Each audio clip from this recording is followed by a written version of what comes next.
Vamos ler Atos, capítulo 1, versículo 8.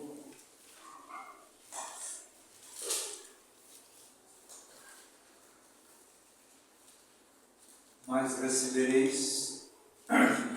recebereis poder ao descer sobre vós o Espírito Santo, e sereis minhas testemunhas, tanto em Jerusalém, como em toda a Judéia e Samaria e até os confins da terra. Atos capítulo 2, do versículo 1 até o 13. Ao cumprir-se o dia de Pentecostes, estavam todos reunidos no mesmo lugar. De repente veio do céu um som como de um vento impetuoso que encheu toda a casa onde estavam sentados, e apareceram distribuídos entre eles línguas como de fogo. Pousou uma sobre cada um deles, e todos ficaram cheios do Espírito Santo, e passaram a falar em outras línguas, segundo o Espírito lhes concedia que falasse. Ora, estavam habitando em Jerusalém judeus, homens piedosos, vindos de todas as nações debaixo do céu. Quando, pois, se fez ouvir aquela voz, afluiu a multidão, que se possuiu de perplexidade, porquanto cada um os ouvia falar na sua própria língua materna. Essa língua aqui é a língua materna. Estavam, pois, atônicos e se admiravam, dizendo: Vede, não são porventura galileus todos esses que aí estão falando? E todos ouviram falar, cada um em sua própria língua materna. Somos partos, medos, elamitas, naturais da Mesopotâmia, Judéia, Capadócia, Ponto, Ásia, da Frígia, da Panfilha, do Egito, das regiões da Líbia, das imediações de Cirene, e romanos que aqui residem, tanto judeus como prosélitos, cretenses arábios, como os ouvimos falar em nossas próprias línguas as grandezas de Deus. Capítulo 2, versículo 42.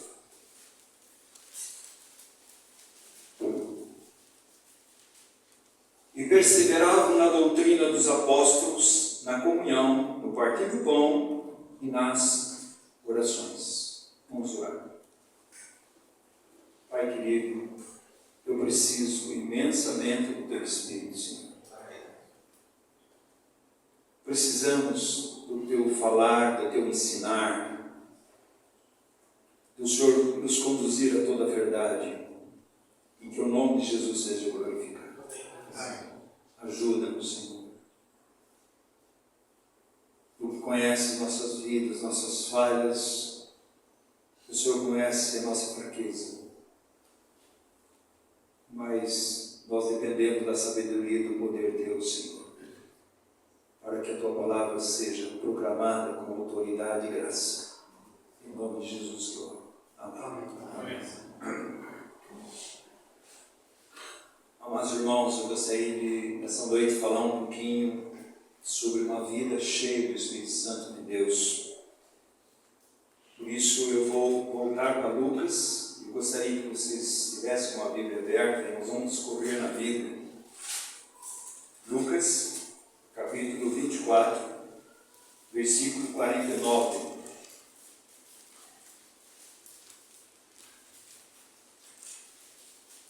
E o que é uma vida cheia do Espírito Santo, como eu e você precisamos ter uma vida cheia do Espírito Santo de Deus.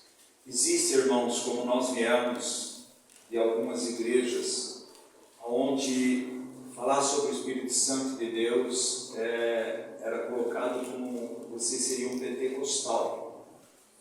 Há um equívoco, né, meus irmãos, porque todas as igrejas do Senhor Jesus Cristo são pentecostais. Porque sem o Pentecostes não haveria igreja. Então, primeiro vem a cruz, a obra de Cristo naquela cruz, tudo está consumado, e o Espírito Santo veio fazer tudo aquilo que estava consumado ser uma realidade na igreja.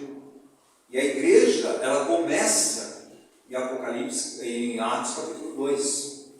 Agora nós estamos na dispensação do Espírito Santo, onde, amados irmãos, eu e você não podemos ir por nenhum radicalismo, nem de um lado negando a obra do Espírito Santo, ou falando pouco sobre ela, ou do outro lado a gente ir para um pentecostalismo, fora da palavra de Deus. Dentro da palavra de Deus nós temos, amados irmãos, aquilo que Deus quer e a sua mente em relação ao Espírito Santo de Deus.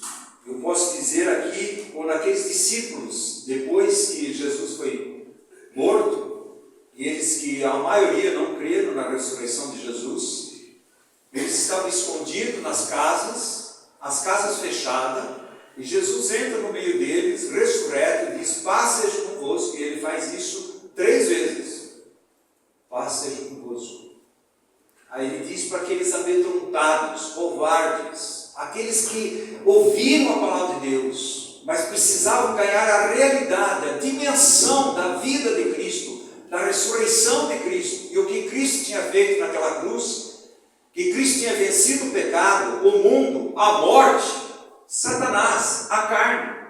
Jesus tinha vencido todos os nossos inimigos, e que Jesus tinha aberto a porta do céu para todos aqueles que ouvem a palavra de Deus e o recebem como palavra de Deus e creem em Jesus Cristo, sejam salvos. Eles estavam ali acuados, medrosos. Amados irmãos, muitas vezes nós somos medrosos de dizer aquilo que nós cremos, de viver aquilo que nós cremos, de confessar aquilo que nós cremos diante, seja da nossa família, seja da família da fé, seja em relação ao mundo onde a gente trabalha. Parece que há como Paulo falando para Timóteo: não seja covarde, você está enfrentando um problemão na igreja de Éfeso. Está entrando ali aquilo que a palavra de Deus vai dizer lá em Apocalipse. E você está acovardando. Isso quer dizer o quê? Você está recuando, você está tendo medo de homens. A Bíblia diz que nós não devemos ter medo do homem, nós devemos ter medo daquele que nos pode matar eternamente. Quem que é esse? Deus, não o homem.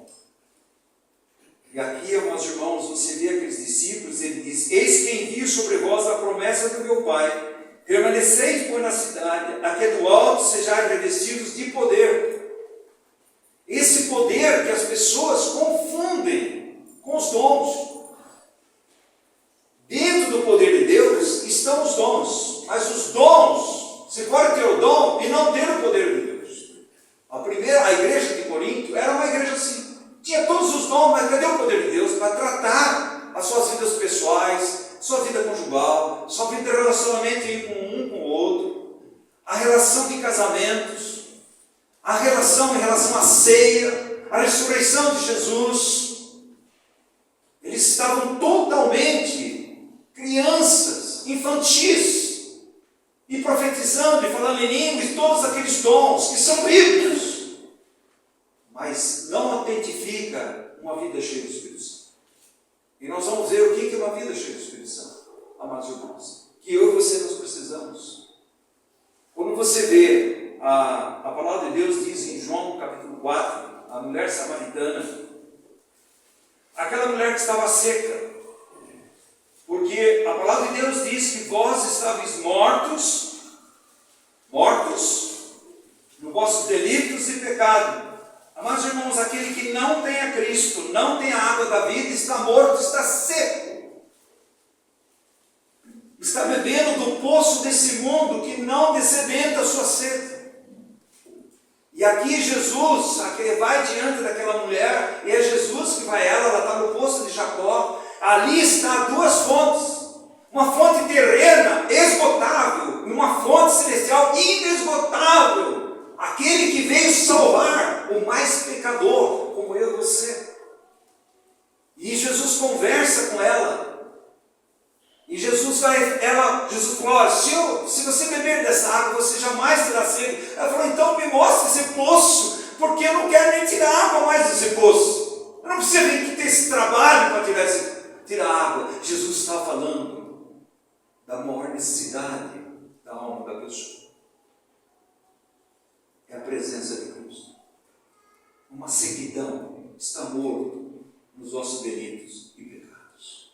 E Jesus faz aquela colocação para aquela mulher. Ele diz assim, afirmou-lhe Jesus, quem beber desta água tornará a ter sede.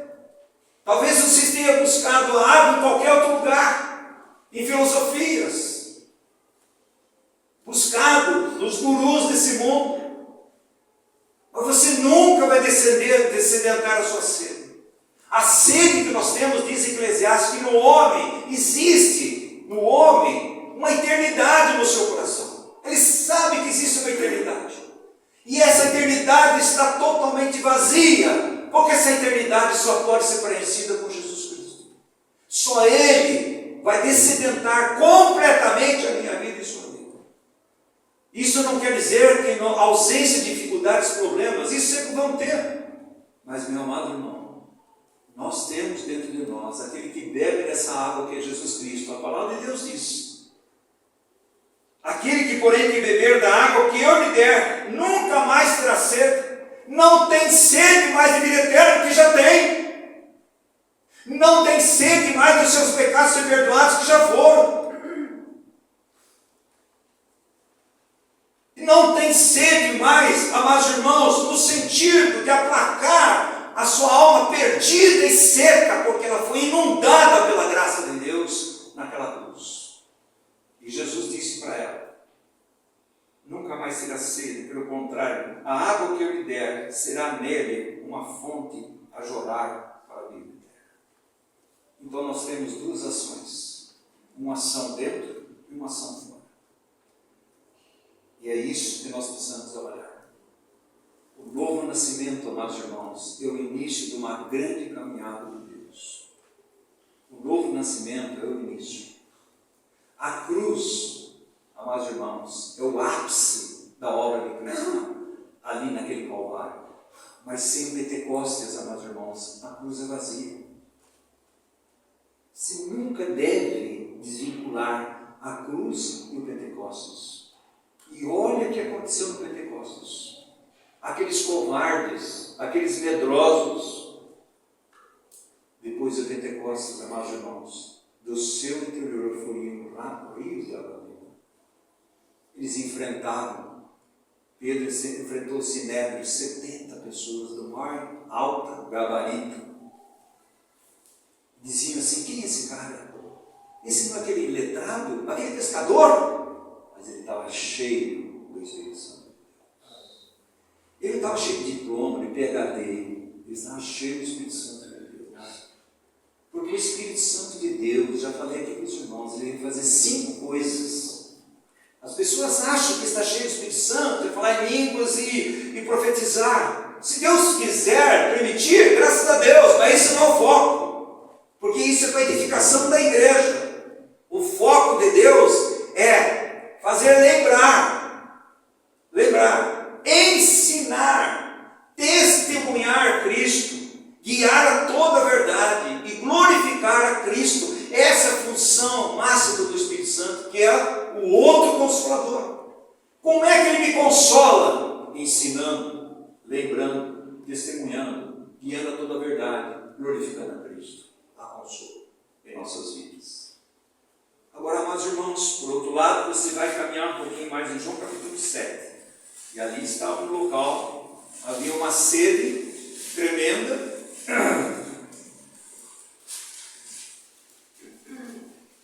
No último dia, versículo 37. 7, João 7, 37.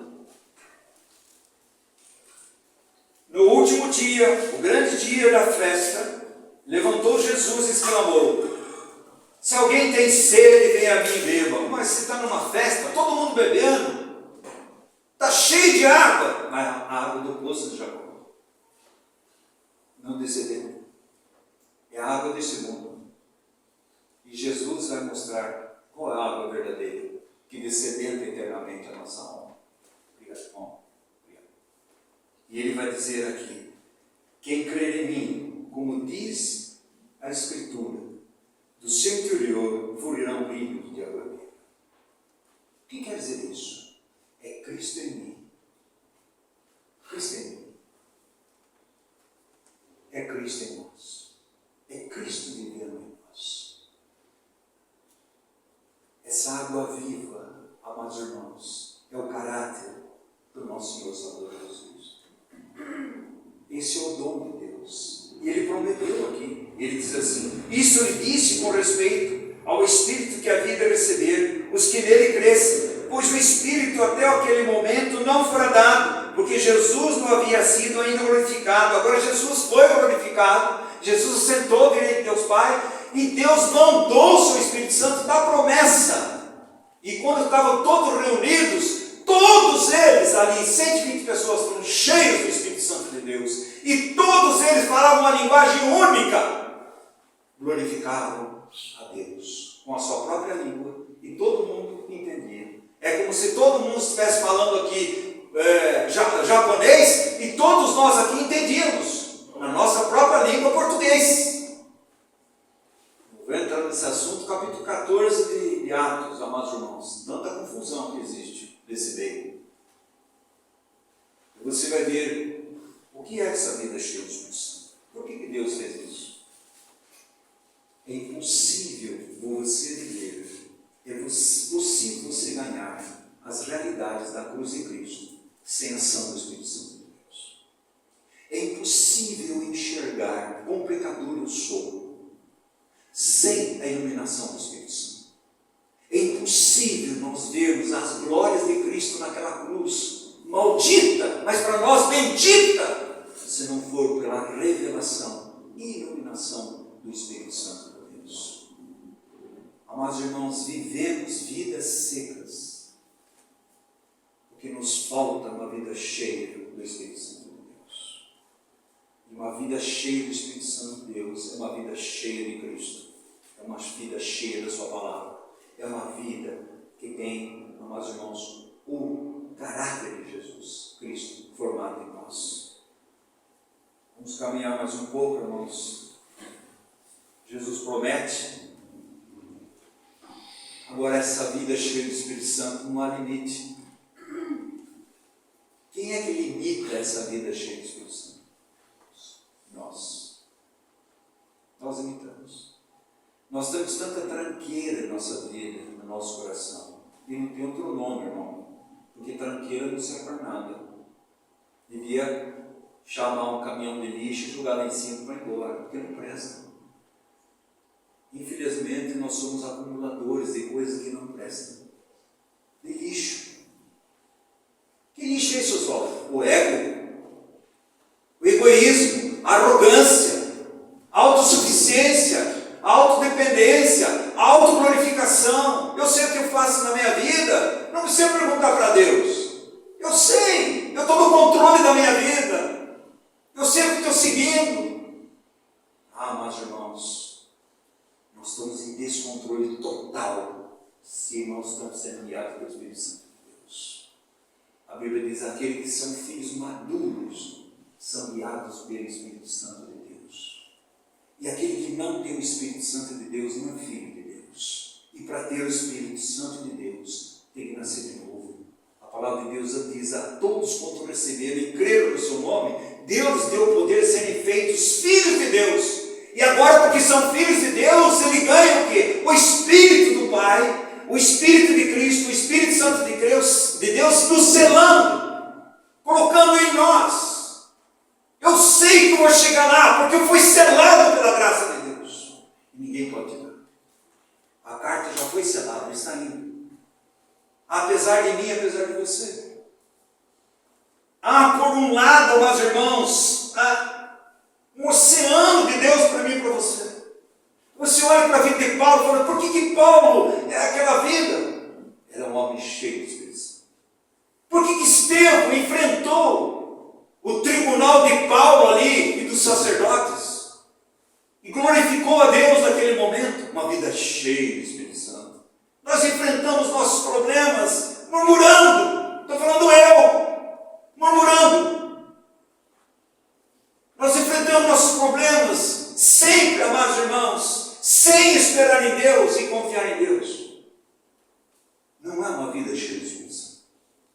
O que eu mais preciso na vida é uma vida cheia de Espírito Santo. E por favor, não confunda. Batismo com o Espírito Santo é quando você recebeu a Cristo como Salvador, você foi selado. A partir daí você vai ter experiências com o Espírito Santo, enchimentos com o Espírito Santo. Se eu e você não entristecer o Espírito Santo, como é que nós entristecemos o Espírito Santo? Quando nós não ouvimos o Espírito Santo. Como nós fazemos e temos nossas reações sem a direção do Espírito Santo de Deus, que diz aqui em Efésios, vou ler para os irmãos. Olha o que ele diz assim: e não entristeçais o Espírito Santo, no qual fostes selados para o dia da redenção.